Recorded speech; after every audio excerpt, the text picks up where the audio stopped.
Joining us right now is BJP spokesperson Shaina NC. Also joining me in the studio is the founder of Youth for Congress, Tehseen Poonawalla. Shaina, if I could come to you first, why is the BJP now crying betrayal? Why is it suggesting that it's a betrayal of the people's mandate, considering when they were saying that it is for the BJP to form the government, you said that they're running away from responsibility, and now that they're getting outside support of the Congress, you're saying it's rank opportunism. The same AAP party that's been constantly talking about, anti-BJP, anti-Congress, anti-establishment seems to be extremely opportunistic, and one has seen this in these 15 days.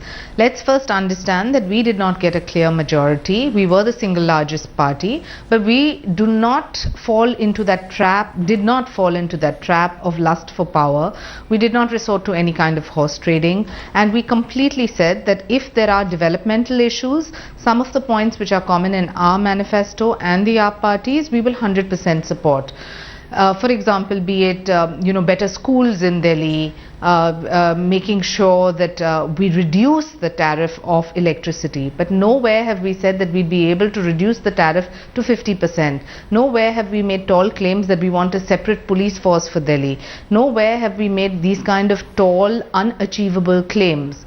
So having said that, if the AAP party is so convinced that it can form the government, we wish them well, and we will support in the interest of the Delhiite.